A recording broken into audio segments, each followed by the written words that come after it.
Hello there. Welcome to Yahusha's Call. Thank you for tuning in. I'm Myra Waiters, yours truly, and I am so happy that you have decided to listen in on part 2 of this wonderful word that Yah has given his people. We started out in Genesis on the last program, as you know, and we read about the 400 years as our father Abraham slept. Yah showed him the horror that was going to befall our people, and it would be 400 years of struggle here and persecution. But then at the end of that 400 years, we're looking now for the great change. And let me tell you something, it's coming. And I gave you as a precursor to that change, I gave you for Ezra, chapter 2, verse 27, where it says, "Be not weary, for when the day of trouble and heaviness comes, others shall weep and be sorrowful, but you shall be merry and have abundance. The heathen shall envy you, but they shall not be able to do anything against you, says Yahuwah. My hands cover you, so that your children shall not see Sheol." All right, and now we're going to move right along to still in for Ezra. We're going to give you another scripture that will also balance and counter the things that we're talking about. We're talking about great trouble here coming. It's already started from the four corners of this earth, per prophecy. And one of the prophecies that is so important for you to understand is found in 4 Ezra, and it's found in the 6th chapter. So get your sephers out and go to chapter 6 of 4 Ezra. I'm going to read to you in a very important 2 verses. It's very important. Maybe I may even read 3 verses. We'll see. Let's start with 18. 6:18 for Ezra. And it said, and this is an angel speaking to Baruch, who is, of course, a prophet of the Most High. And it said, "Behold, the days come that I will begin to draw nigh." And saints of the Most High, Yehudis, I believe, and all of Yisrael, of course, I believe Yah is telling us right now that this has begun, that I will begin to draw close, nigh, near, and to visit them that dwell upon the earth. Right now, you can see Abba is visiting. He promised 400 years and no more. And we're about there, and he has come nigh now. And listen to what it says. He says, he's began to draw, he's began. I want you to hear that, because we can't overlook the word began, because there is apparently a progression here. And I believe without a shadow of a doubt, I know without a shadow of a doubt, he's already begun. It hasn't gotten to fruition yet, but you can see through all of the horrors and things that are happening on the face of this earth. The hurricanes, the storms, the volcanoes, the earthquakes, the sinkholes, and so much more. The droughts, the fish, the dead fish washing ashore, the dead birds falling out of the air. Listen, my Yehudis, listen to all of those who have put their trust in Yahusha, to what he is saying here. He's saying, I will begin to draw nigh. There is a culmination coming. This is the beginning of his nearness. It is going to continue to rock the earth. The more near he becomes to this place, the more disruption, chaos you're going to see in the elements and in the weather. All right. So he's going to begin to draw nigh and to visit. Oh my. I read this on another program. Visit them that dwell upon the earth. Them. Who are them? Humanity. People that are on the face of this earth. And I will begin to make inquisition of them. He is going to make inquisition. He is going to stir things up. He is going to rock things. He is going to tear down things. He is going to crack up things. He's going to puncture things. And I will begin to make inquisition of them, and they be that have hurt unjustly, what they be that have hurt unjustly with their unrighteousness. And when the affliction, now wait a minute now, what's bringing all of the, these earthquakes and hurricanes and tsunamis and so on and so forth? What is this? Is it global warming? Y'all can use global warming if he wants to. I don't know. Could be. I don't know. All I know is this is the handwork of Yah, whether you want to admit it or not. And I'm here to tell you it's going to grow worse. We will never go back to where we started. As a woman who labors never goes back to that first pain, she continues. The pains get harder and closer as she gets ready to deliver.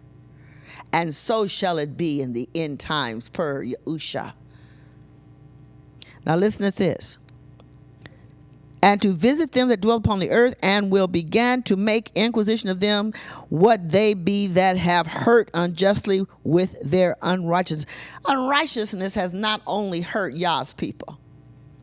Unrighteousness has killed almost the whole planet, the atmosphere, the waters, the populations of the animals, the birds, the fish, through pollution, so-called technology, which is nothing but satanic.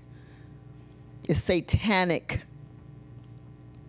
And the earth is on the brink of destruction. So what is he doing? He's got to come. He's got to draw near to judge. If he doesn't judge, then then man has the upper hand to destroy. And he will not let them do that. He will not let them destroy his earth. Let's keep going. And when the affliction of Zion shall be fulfilled. So we're coming up to the time where our affliction will be fulfilled. I read that to you back in Genesis 15. After 400 years we will be afflicted. And then that nation that afflicts us will be judged. Go back and read Genesis 15, 12 to 14. I'm pleading with my fellow sisters and brothers, you of the household of Yisrael and Yehuda. Those of you who are not sure, or you need to study so you can come out from among them, because hell is getting ready to break loose in ways you couldn't imagine. You got to come across and be on Yahuwah's side. Because if you don't, the earth is going to swallow you up. That's what I'm telling you. That's what I'm warning you about. These anomalies, they're going to be just common things. Men's hearts are going to fail them for fear. But you were not designed to go through that. Yah's plan is not for you to go through that. Let's listen to this. It says, so those who have hurt unjustly with their unrighteousness, and when the affliction of Zion shall be fulfilled. We know, because we read it in Genesis chapter 15, that 400 years is that hour when our affliction is to culminate. It's to be over. When you're going to start seeing some anomalies for the people of Yah.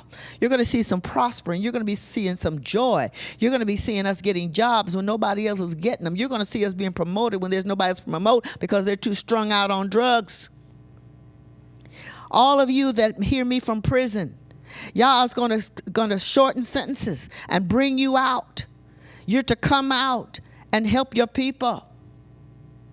You're not to come out and start crime because of your anger because many of you are there for little or nothing that you did, but yet you cannot be bitter. This was stated in Deuteronomy 28 that we would suffer for being disobedient to the will, purpose, and commandments of Yahuwah. We're not bitter. We're leaving that to Yah. We're not hateful. We're leaving all recompense to Yah. For good or for evil. That's on his table, not ours. Now it's time for us to pull together, to love and support one another in all of these things that are going to come on the earth. Start supporting our people, supporting our stores and restaurants and doing good towards our own. And then what's left over, we'd be more than happy to help somebody else. But you got to start at home. We got to think different, Yehudis. Listen to this. And when the world that shall begin to vanish. Now, wait a minute. It didn't say it's going to do it all at once. It's going to begin to vanish. It's going to begin to vanish. Do you know that we see that today? When you see these huge cracks now that are appearing on every continent. The biggest one right now, I think, is in Africa. They believe it may split the continent. I don't know if it will or not, but it's big enough to do it if it continues. But on every continent, in the Americas and elsewhere, you see big fissures opening up.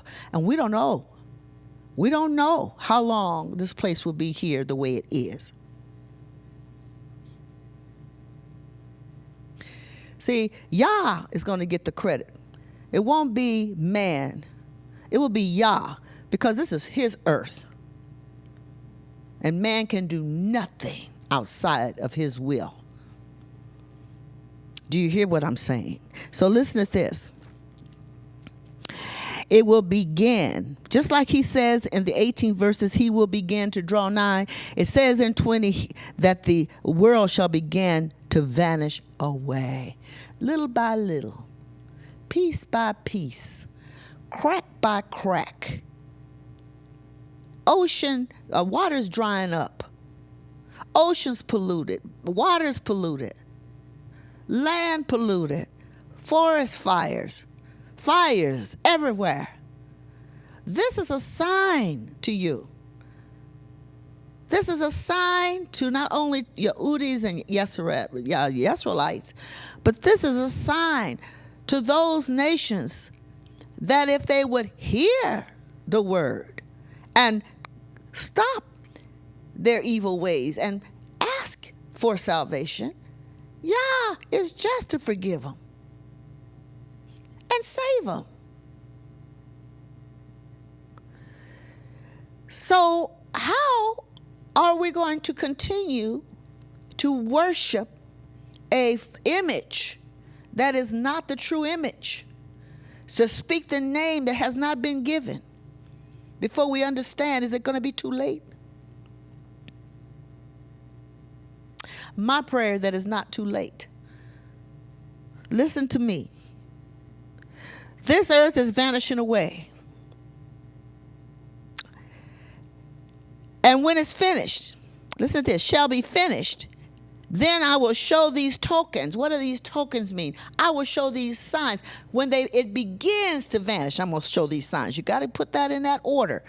As the earth begins to vanish, just beginning now, he's going to bring some signs. Tokens are simply saying signs. He says he's going to bring signs. Oh, my. Signs are for you, Yehudi. Signs are for you to see. You're not trying to communicate with this wicked world.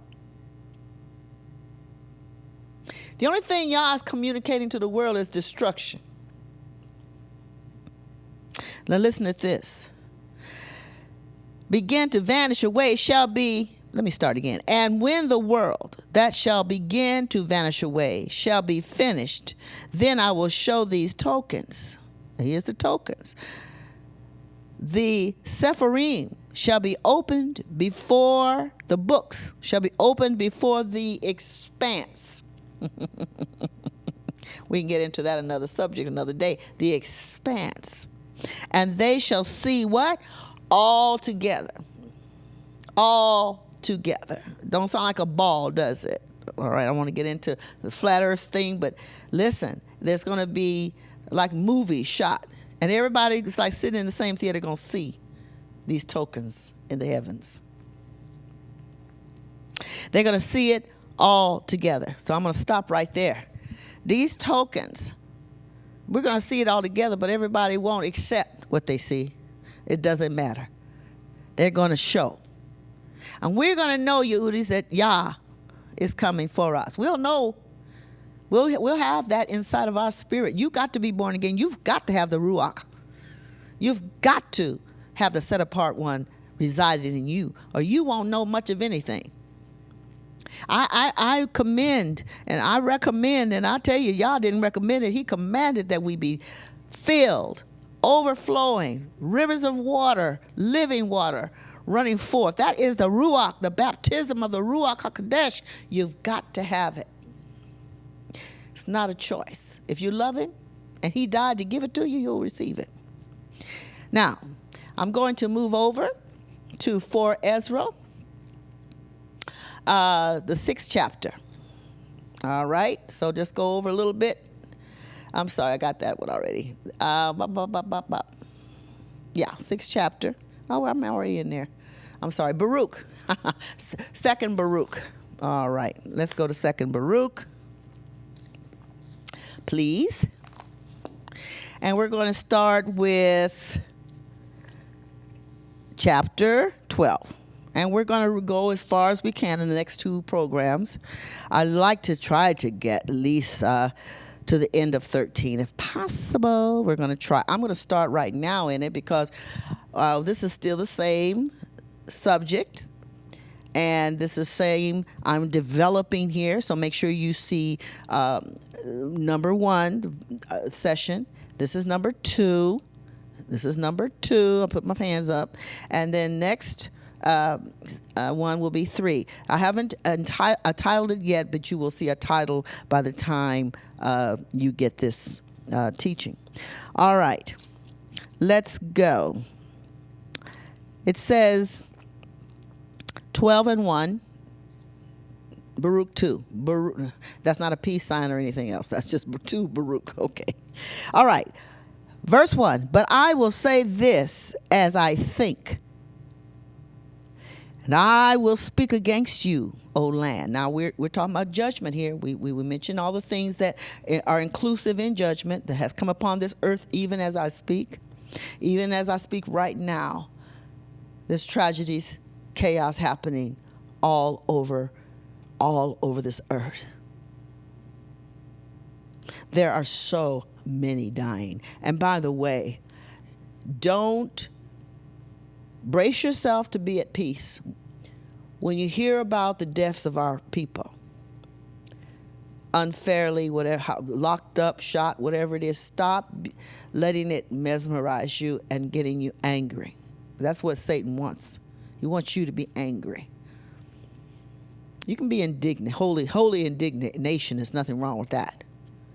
But let me tell you something, saints. If you would open your eyes, every time 1 or 2 of ours are taken unjustly, numbers are leaving of our captors. Numbers.